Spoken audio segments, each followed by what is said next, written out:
House Speaker Nancy Pelosi's husband was attacked with a hammer by an intruder who broke into the Pelosis San Francisco home early Friday morning and shouted at Paul Pelosi, "Where is Nancy?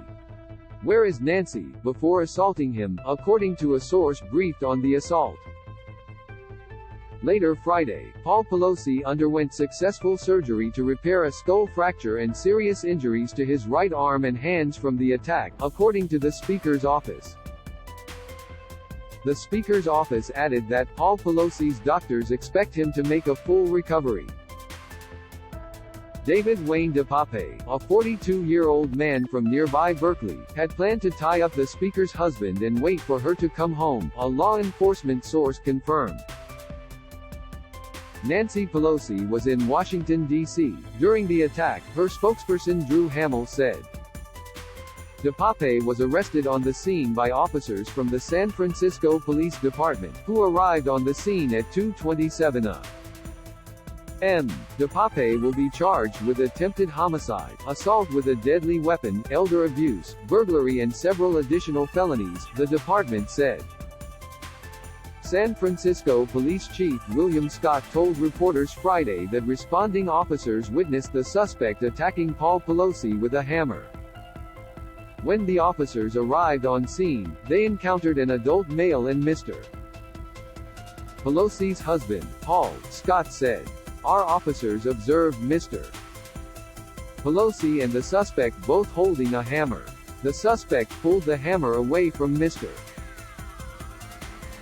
Pelosi and violently assaulted him with it. Our officers immediately tackled the suspect, disarmed him, took him into custody, requested emergency backup and rendered medical aid. The Associated Press, citing two people with knowledge of the investigation, reported that Pelosi suffered blunt force injuries in the attack. The San Francisco police chief said the suspect was sent to the hospital as well. U.S. Capitol Police are assisting the FBI and San Francisco Police Department with a joint investigation. U.S. Capitol Police said special agents with their field office in California also arrived on scene quickly, and a team of investigators was dispatched from the East Coast to help the FBI and local police with a joint investigation. A senior congressional source familiar with the matter tells CBS News U.S. Capitol Police is considering additional protection for families of congressional leadership in response to the attack on Paul Pelosi. Congressional leaders travel with multiple officers from the Capitol Police's Dignitary Protection Department, but their spouses and children do not, which is why there was no protection present when the assailant broke into the Pelosi residence Friday morning. The attack on Paul Pelosi occurred under 2 weeks before the midterm elections, and as concerns about the possibility of violence by domestic extremists have been raised by U.S. state and local officials. On the same day as the attack on Paul Pelosi, the U.S. government warned of a heightened threat to the midterm contests, fueled by a rise in domestic violent extremism (DVE), and driven by ideological grievances and access to potential targets, according to a joint intelligence bulletin obtained by CBS News.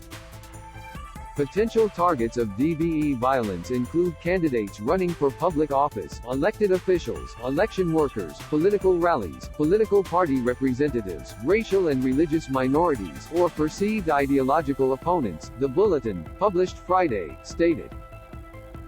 The Pelosis have been married since 1963, and have 5 children. The top House Democrat will no longer attend an annual dinner Saturday for the Human Rights Campaign in Washington, D.C., the organization confirmed. She was supposed to be a featured speaker. Lawmakers of both parties shared their responses to the attack on social media. I wish Mr. Pelosi well. Pray for a quick recovery. Everyone deserves to be respected. Violence is never okay, Iowa Republican Sen. Chuck Grassley tweeted, and Democratic Representative Jackie Speer, who represents San Mateo, about 20 miles from San Francisco, said in a tweet, "Thank God that Speaker Pelosi's husband Paul is safe after being attacked in their home by an assailant. While the motive is still unknown, we know where this kind of violence is sanctioned and modeled." A spokesperson for House Minority Leader Kevin McCarthy said McCarthy reached out to the Speaker to check in on Paul and said he's praying for a full recovery and is thankful they caught the assailant. Senate Majority Leader Chuck Schumer said in a statement that he had spoken with Pelosi and called the assault on her husband a dastardly act. And Senate Minority Leader Mitch McConnell said he was horrified and disgusted by the reports of the assault, and grateful to hear that Paul is on track to make a full recovery and that law enforcement including our stellar Capitol Police are on the case.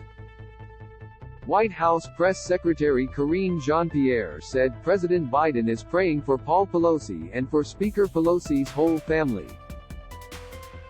This morning he called Speaker Pelosi to express his support after this horrible attack, Jean-Pierre said. He is also very glad that a full recovery is expected. The president continues to condemn all violence, and asks that the family's desire for privacy be respected. This story was originally published by CBS News Friday, October 28 at 6:25 p.m. ET. Kris Jenner in tears over health scare that lands her in the hospital. This video is unavailable because we were unable to load a message from our sponsors.